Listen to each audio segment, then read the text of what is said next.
이거는 7,938명을 추적을 한 연구예요. GLP-1 끊은 다음에 1년 후 비만 치료군의 평균 재증가는 0.5%래요. 오늘 영상의 핵심이라고 보시면 되는데 사실 끊고도 유지할 수 있어요. 안녕하세요. 아크로아니온 임주혁 원장입니다. 오늘은 지난 영상에서 위고비 마운자로 같은 비만 치료제가 왜 사람마다 효과가 다른지, 그리고 약만으로는 왜 부족한지 대해서 얘기를 했었죠. 오늘은 후속편이라고 보시면 돼요. 약 끊으면은 정확히 어떤 일이 일어나는가, 그리고 끊고도 유지한 사람들 뭐가 달랐는지, 이 질문에 직접 답하는 대규모 연구들이 잇따라 발표가 됐어요. 오늘은 그 데이터를 함께 잘 살펴보겠습니다. 올해 3월에 몇 주 전에 나온 연구 있어요. 거기서 유지 성공했더라고요. 되게 좋은 내용이에요. 그래서 이건 아마 우리나라에서 이 영상 올라갈 때는 제가 처음 얘기하지 않았을까 아마?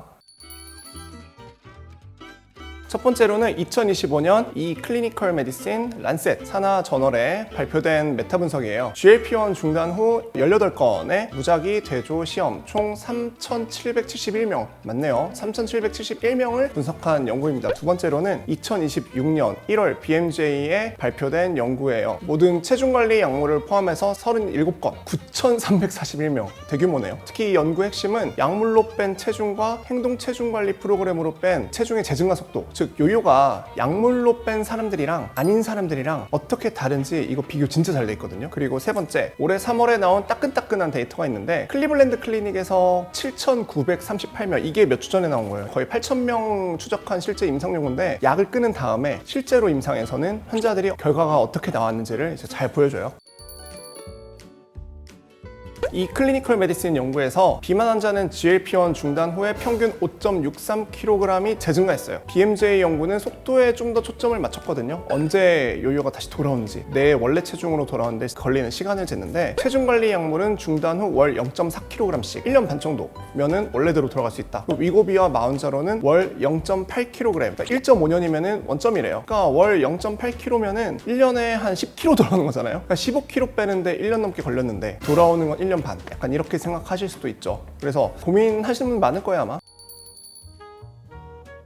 게다가 체중만 돌아오는 게 아니었어요. 그게 이제 진짜 문제였던 것 같은데, 이 클리니컬 메디신 연구에서는 체중과 함께 당화혈색소가 0.25% 증가하고 공복 혈당, 수축기 혈압, 허리둘레까지 다 악화가 됐어요. BMJ에서도 6개 대사 지표가 모두 1, 2년 이내에 원래 수치로 돌아왔어요. 여기서 더 주목할 게, 몇 개의 연구에서는 원래 수치로 돌아온 게 아니라, 요요는 어차피 이게 대부분 온다고 나왔잖아요. 근데 살 빼기 전보다 살 빼고 요요가 온 그 상태가 오히려 더 안 좋아졌대요. 혈당, 콜레스테롤, 중성지방 같은 수치가 단순히 원래대로 돌아온 게 아니라 더 나빠진 경우도 있더라 해서 확인이 됐거든요. 체중만 돌아오는 게 아니라 일부의 경우에는 대사 건강 전반이 함께 악화될 수도 있다는 뜻입니다. 약을 중단한 뒤에도 계속 신경을 쓰는 게 좋아요. 그 해결법도 알려드릴 테니까 너무 무서워하지 마시고요.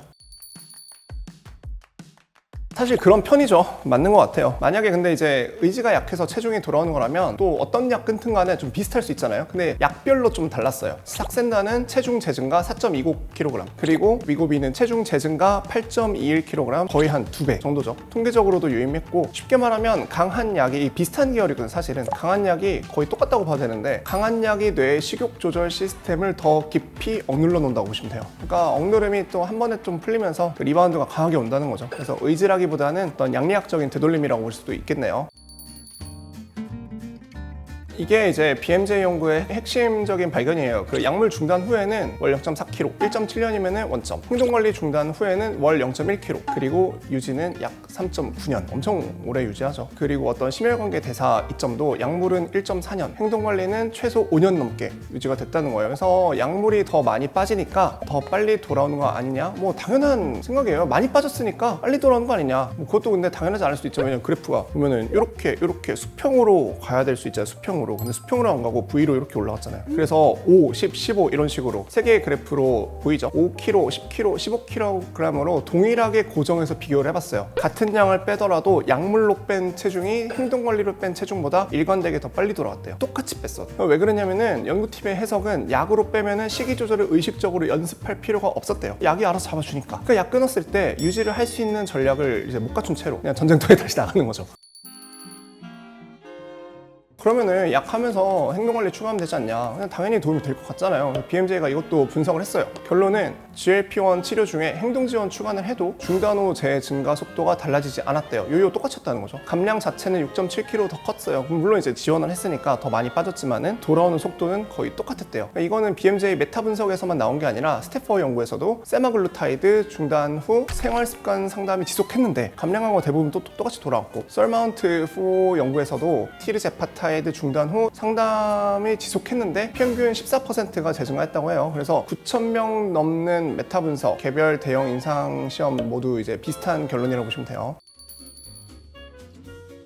근데 이제 오늘 가장 걱정하지 않으셔도 될 게 오늘 영상의 핵심이라고 보시면 되는데, 사실 끊고도 유지할 수 있어요. 다만 이제 성공한 연구 있고 실패한 연구도 있다는 거예요. 상담을 했느냐 안 했느냐가 아니라 약 이외의 개입을 어느 정도 수준으로 했는지에 따라 갈렸다고 보시면 돼요. 실패한 쪽 보면은 이 연구들 스태퍼, 서마운트 4, BMJ 메타 분석 연구들에서는 약을 끊은 뒤에도 생활습관 상담이 유지는 됐는데, 주기적으로 만나가지고 이게 좀 운동 얘기하고 뭐 식단 얘기하고 이 정도다고 보시면 되는데, 근데 성공한 연구들은 진짜 빡세게 했대요. 보시면 란셋에 발표된 S라이트 연구인데요. 약 195명을 4개 그룹으로 나눴는데, 그 마운자로 위급이 아니고 그 리라글루타이드 쓰면서 감독하에 운동을 병행을 했어요. 계속 PT 한 거죠. 이 그룹은 약을 끊은 뒤에도 주 2는 계속 PT 한 거예요. 계속 스스로 운동을 했고, 2번은 스스로, 2번은 트레이너와 함께 계속 운동을 했는데 유지에 엄청 도움됐다는 거죠. 약물 단독 그룹보다 중단 1년 후 재증가가 5.1kg나 적었대요. 그러니까 완전하게 막지는 못할 수 있겠지만은 진짜 효과가 좀 있었다는 거죠. 운동은 언제나 옳다는 거. 두 번째, 2024년 유럽 비만학회에서 발표된 덴마크 코호트 연구. 이건 논문은 아니고 이제 발표한 건데, 세마글루타이드를 최저 유효 용량으로 쓰면서 목표 체중에 도달하면은 9주에 걸쳐서 서서히 약을 줄였어요. 그러니까 최저 유효 용량으로 쓰면서 목표 체중에 도달했다. 그러니까 조금 쓴 다음에 목표에 도달하면은 그때부터 테이퍼링, 약을 조금씩 줄여가는 거예요. 그 과정에서 근데 계속 운동이랑 식이 코칭을 계속 집중적으로 한 거죠. 그러니까 약을 완전히 끊은 다음에 6개월간 추적을 했는데 체중이 안정적으로 유지가 됐고, 오히려 1.5% 추가 감량까지.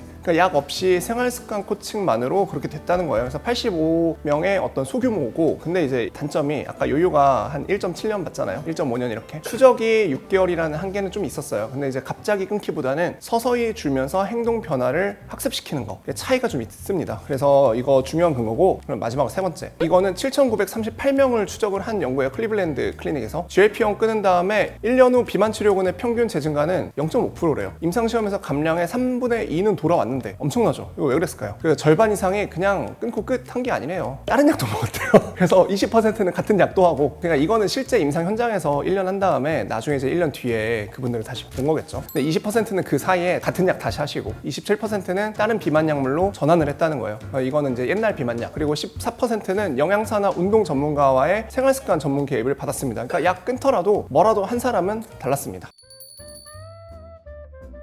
네, 여기서 이제 한약의 역할을 말씀드리고 싶긴 해요. 클리블랜드 클리닉에서 봤듯이 27%가 다른 약물로 전환을 했잖아요. 그러면서 체중을 유지를 했어요. 약을 완전히 끊는 게 아니라 다른 기존의 약으로 이어간다는 거예요. 그래서 의학에서는 이거를 브릿지 테라피라고 하는데, 한 치료에서 다른 치료로 넘어갈 때 중간에 공백 없이 다리를 놓아주는 거. 저희 다이어트 한약, 이 역할을 잘 할 수 있다고 저는 생각을 해요. 그리고 GLP-1은 포만감 신호에 딱 집중을 하는 거거든요. 단일 기전 약물인데, 한약은 아무래도 여러 약재를 복합적으로 쓰다 보니까 스트레스 받을 때 스트레스 쪽, 대사 활성화 쪽, 식욕 조절 쪽, 다양한 경로에 좀 동시에 작용을 할 수가 있습니다. GLP-1을 쓰는 동안 억제돼 있던 식욕이 이제 중단한 다음에 한꺼번에 돌아오는 게 문제니까 한약으로 전환을 하면은 다른 경로로 잡아주면서 생활습관 변화, 저희가 엄청 열심히 말씀드리고 있잖아요. 그런 것들을 정착시킬 시간을 가질 수가 있습니다. 물론 GLP-1에서 한약으로의 전환 효과를 직접 비교한 대규모 아직 없긴 한데, 제가 이제 체감해보면 괜찮은 것 같아요. 클리블랜드 클리닉 데이터 보여주는 끊더라도 다른 치료적인 개입을 이어가는 게 유지하는 데 도움이 된다는 원칙에 저희가 부합을 하고, 실제로 저도 이제 진료하다 보면 GLP-1 복용하다가 오신 분들 좀 계시거든요. 그러니까 약 끊고 싶은데 요요 걱정되는 분들, 부작용 때문에 더 이상 쓰기 어려운 분들, 그리고 현실적으로 좀 가격대가 있다 보니까 그런 분들이 전환을 통해서 관리를 이어갈 수 있다는 거 참고해 주시고, 이제 어쨌든 간에 어떤 약을 쓰든 간에 한약이든 양약이든 행동 변화의 기반을 만들어 가는 게 엄청 중요해요. 그래서 항상 저희가 강조하는 셀프 모니터링에서 거고요. 식이 조절하는 방식. 오늘 내용 정리해드리면은 첫째, GLP-1을 포함한 체중관리 약물은 요요가 강하게 오죠. 위고비랑 마운자로는 0.8km 속도로 약 1.5년이면 원점으로 돌아오는 것으로 추정이 됩니다. 요요 잘 온다는 거고, 체중뿐만 아니라 혈당, 혈압, 콜레스테롤 등 대사지표도 함께 악화가 됩니다. 일부 연구에서는 치료 시작 전보다 더 나빠지기도 했어요. 강력한 약일수록 반동이 더 크고, 이거는 의지라기보다는 아무래도 좀 양약적인 게 작용할 수 있다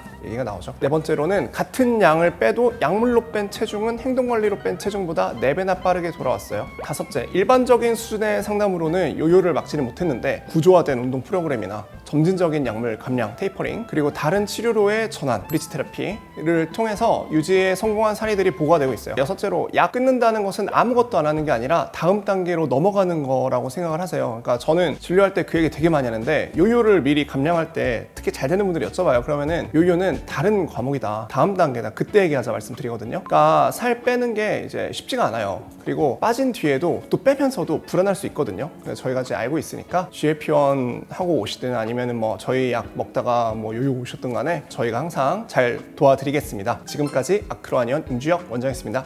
감사합니다.